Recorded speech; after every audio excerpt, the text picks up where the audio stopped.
Bonjour, dans cette capsule, on va continuer avec l'apparition de la vie sur la Terre.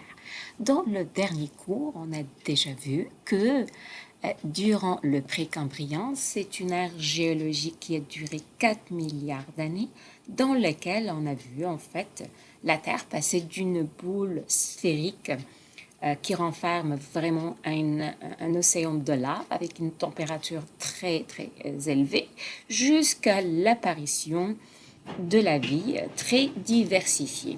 Cette ère, rappelle-toi, a duré 4 millions d'années et qui a fini par ce qu'on appelle une extinction massive de plusieurs espèces marines.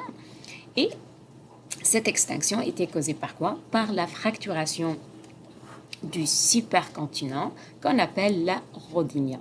Cette fracturation était causée par quoi?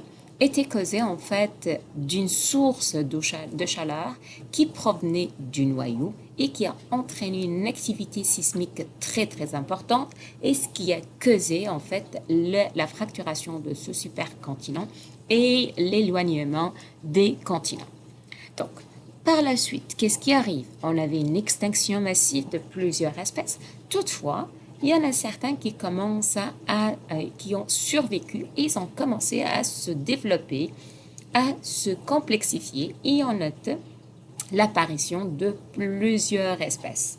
Donc, dans cette ère géologique, on note quand même, oui, l'apparition de plusieurs, mais aussi l'extinction de plusieurs.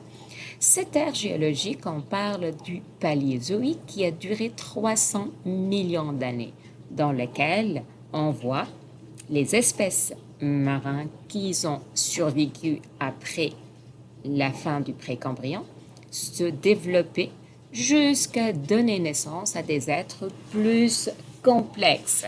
Donc, qu'est-ce qui s'est passé durant le Paléozoïque? Donc, des espèces qui sont survécues, ils ont commencé à développer certains types de coquillages. On note la formation de plusieurs invertébrés marins.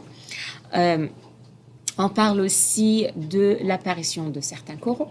Qu'est-ce qui est arrivé aussi? On note aussi l'apparition de plusieurs insectes, mais des insectes de taille gigantesque. En fait, ce sont des insectes qui sont différents au niveau de la taille, mais ce que tu dois retenir, que ce sont les insectes qui ont quand même été capables de survivre à tous les autres aires géologiques parce qu'on les retrouve actuellement.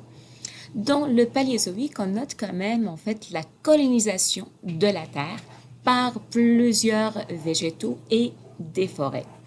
Et dans les eaux, en plus de l'apparition de plusieurs espèces invertébrées au début, ces espèces commencent à se complexifier et ils ont donné par la suite à la naissance de plusieurs poissons.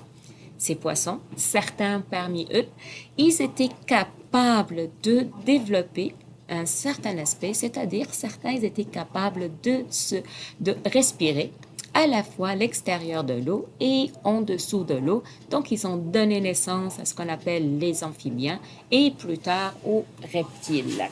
Bien que cette ère géologique a duré 300 millions d'années, cette ère géologique a été marquée par aussi une extinction massive de à peu près 70% des espèces terrestres et 95%, 90% des espèces terrestres. Donc, on parle d'une extinction massive très, très marquante.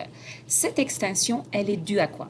Donc, la fin du Paléozoïque, et ce sont des hypothèses, a été vraiment provoquée par une activité de plaques tectoniques très intense. Cette activité de plaques tectoniques très intense a généré la formation d'un nouveau supercontinent qu'on appelle la Pangée. Ce supercontinent, qu'est-ce qu'il a entraîné? Il a entraîné quand même un changement dans les niveaux d'eau. Donc, il y avait des océans qui ont disparu, d'autres qui sont apparus, et en même temps, il a généré une activité volcanique très intense. Donc, ce qui a entraîné une libération, une augmentation du CO2 dans l'atmosphère. Par conséquent, ça a entraîné un réchauffement climatique et le tout a donné naissance à des pluies acides. Donc, le tout a entraîné une extinction vraiment massive de plusieurs espèces. D'accord? Donc, 95% des espèces marines et 70% des espèces terrestres. Et rappelle-toi, c'est l'extinction la plus pure jusqu'à date connue par les scientifiques.